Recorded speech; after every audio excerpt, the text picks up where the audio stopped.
Mga kabida, isang magandang oras sa lahat at welcome po sa aking channel. Ito po, magandang balita po ito mga kabida, no? Meron pong positive development, ano? Sa kaso ho ni dating Pangulong Rodrigo Roa Duterte, dyan po sa International Criminal Court, mga kabida. Parang binigyan ho ng importansya ng ICC Plenary of Judges, ano? Ito hong observation po ng kampo po ni dating Pangulong Rodrigo Duterte Macabida, particularly ito hong kanilang o itong kanya hong legal team dito ho sa kanila pong application for disqualification laban ho sa dalawang mga judges ng pre-trial chamber 1. Ito po'y patungkol ho sa issue po ng jurisdiction, mga kabida. Kasi ang ground po ng Duterte Camp, ito hong defense team po makabida, kung bakit po nila nais na ipa-inhibit o disqualify ito hong dalawang judges dahil ho sa kanila pong perceived bias, Meron na kasing naunang mga statements ito hong mga judges na ito makabida in the past, patungkol ho sa issue po ng jurisdiction ng International Court o Criminal Court, sa Pilipinas.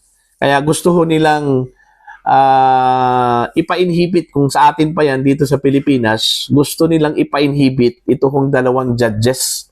Okay? Now, babasahin po natin ito hong palita mula sa ABS-CBN, Okay? Ito po, ICC Plenary of Judges to consider observations in Duterte's request for disqualification. Ayan, maganda po ito. Babasahin po natin, mga kabida. The International Criminal Court's plenary of judges will duly consider observations to be submitted by the two judges involved in the Duterte camp's request for disqualification from their jurisdiction case. Ayan. In a notification issued May 23, the ICC plenary of judges said the judges Rene Adelaide Sofia Alapine Gansuo and Maria del Socorro Flores Lera, both members of the pretrial chamber 1 that issued the warrant of arrest against former President Rodrigo Duterte, have been requested to present written observations on the defense team's application for their disqualification. This is according to the rights accorded to them by Article 41 of the Rome Statutes and Rule 34 of the ICC Rules of Procedures and Evidence. The Rome Statute Article 41 states that any question as to the disqualification of a judge shall be decided by an absolute majority of judges. The challenged judge shall be entitled to present his or her comments on the matter but shall not take part in the decision. Ayon.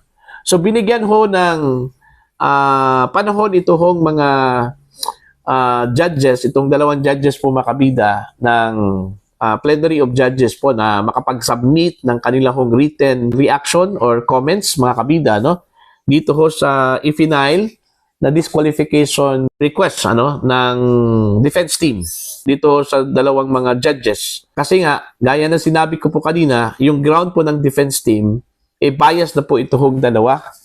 Meron na kasi silang mga comments in the past regarding ho sa issue po ng jurisdiction. Kasi ni-raise kasi ito hong issue po ng jurisdiction ng ICC over the Philippines dahil ho sa sinasabi hong out of order na po yung paglabas po ng warrant of arrest na mula sa ICC laban ho kay dating Pangulong Rodrigo Roa Duterte, considering out na po ang Pilipinas sa jurisdiction po ng ICC, Kasi umalis po tayo bilang miyembro noong 2019.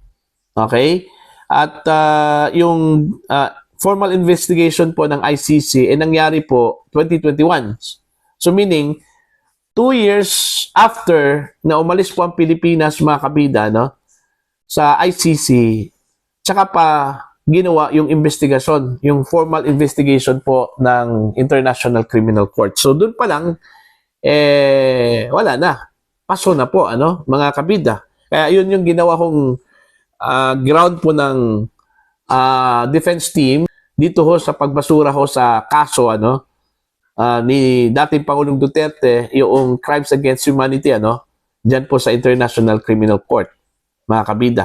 Since itong dalawang mga judges na ito, yung nabanggit ko po kanina na mahirap po basahin yung mga pangalan po nila, mga kabida, meron na pong mga comments, okay, in favor doon ho sa, o against doon ho sa jurisdiction issue.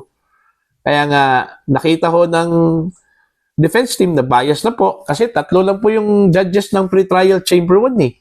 So meaning, kung dalawa, against doon po sa jurisdiction issue, mga kabida, okay? So talo na po yung motion po ng defense, Kasi meron nang sinabi nakapagpalabas na po ng mga komento, mga kabida, Kaya gusto ko ng defense team na yung mag-try doon ho sa jurisdiction issue, walang bias. Ang tanging pagbabasihan lang talaga, mga kabida, yung kung anong nakasaad po, sa batas, okay, ng room statute, mga kabida, Dito kasi sa issue po ng jurisdiction, napakahalaga po ito, mga kabida, okay, sa trial po ni dating Pangulong Duterte. Bakit? Kasi dito ho malalaman natin kung kailangan bang ituloy ang trial o hindi. Set aside po natin yung evidence, yung mga ebidensya po na sinasabi ng prosecution na meron po silang ebidensya. Okay, set aside muna natin. Dito muna tayo sa procedural, Okay? Sa procedural po, kailangan pong alamin kung meron bang jurisdiction ang ICC dito ho sa kaso ni Digong. Okay? Kaya nga kailangan po yan para po malaman po natin at malaman po kung kailangan bang mag-proceed ang trial o hindi. Okay? Pag makita ko doon, mga kabida, na meron pong jurisdiction ang ICC, that's the time tutungo ho tayo doon po sa pangalawang stage, which is the trial proper na. Parang kukuha ka ng lisensya po, mga kabida, driver's license. Di ba, pag kumuha ka ng lisensya, una, mag-apply ka. Okay, tapos dapat dumaan ka ng exam. Okay, dumaan ka ng anong tawag po dito? Actual driving, di ba? Yun yung mga prerequisite bago ka bigyan ho ng lisensya. Pag hindi ka dumaan doon, hindi ka pwedeng bigyan po ng lisensya. Ganun din yun. Tingnan muna ng mga judges kung may jurisdiction ba ang ICC dito ho sa kaso ni Digong. Okay? Kung wala pong jurisdiction, paano ho mag-proceed ang trial? Kung walang jurisdiction, mga kabida. So, yun yung motion na i-final po ng defense team. Okay? Pero since meron po silang narinig mula sa dalawang judges po na mga comments, mga kabida, okay, in favor doon ho sa paglilitis, pag-proceed ng trial, okay, wala na pong other recourse ito hong defense team, kundi hilingin po mula sa plenary of judges na ipa-inhibit itong dalawang judges kasi talo na po sila kung magkaganon, kasi meron na pong sinabi, may mga statements, may mga comments na po itong dalawang judges na talagang against doon ho sa issue po ng jurisdiction na i-final po, mga kabida, ng defense team.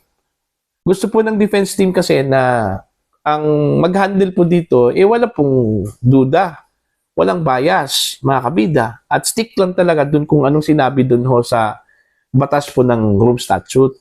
Okay? Yun yung gusto ho ng defense team. Kaya masaya po itong defense panel po, mga kabida, dahil ho, parang binigyan ho ng importansya ng plenary of judges ito hong kanilang request. Pero hindi po ito ibig sabihin na papaboran na po, mga kabida, ng plenary of judges ito hong kahilingan ng defense panel. Ito lang po ay isang stage po, kumbaga, nirecognize po ng plenary of judges ito hong validity po ng point o validity po ng question ng defense. Diba, mga kabida? So, isang malaking bagay na po yan. Okay, malaking bagay na po yan mga kabida. So doon po magkakatalo sa ipapalabas na ebidensya po ng defense panel against dito ko sa dalawang mga judges. Okay? So abangan na lang po natin yan mga kabida, no? Kung ano po yung magiging desisyon ng plenary of judges o dito. Ano? Itong plenary of judges pala, no? By the way, parang ano yun, parang en banc yun mga kabida, no? Ng Korte Suprema. At itong pretrial chamber 1, parang division lang po ito, ano, ng Korte Suprema po natin dito sa Pilipinas. So since ang pinakamataas po, ano, over these two judges po ng pre-chamber, ng pretrial chamber, ano, ito hong plenary of judges. Kaya dun po sila nag-file po ng disqualification po mga kabida, no? Laban po sa dalawang mga judges po ng pre-trial chamber. So, abangan na lang po natin kung ano yung magiging resulta ko dito at magiging desisyon po makabida ng plenary of judges and hopefully, papabor po ano, noon po sa disqualification claim ng defense panel o defense team, dating Pangulong Rodrigo Roa Duterte, makabida yung magiging desisyon po ng plenary of judges. Kasi magro-rule ito kung plenary of judges na walang jurisdiction ang ICC over the case of President Rodrigo Roa Duterte, tapos na po yung boxing mga kabida. Tapos na po yung boxing at wala na pong mangyayaring trial. At eventually, makakaalis na po, makakalabas na si Digong, ano? At makakauwi na po sa Pilipinas. Yan lang po yung ipagdasal po natin, ano, mga kabida. So para po sa inyong comments at opinion, please comment down. Sa mga hindi pa po subscriber sa aking channel, please subscribe. Just click the subscribe button, click the notification bell, click all para updated po kayo sa aking mga uploads. Maraming salamat po sa inyong lahat mga kabida.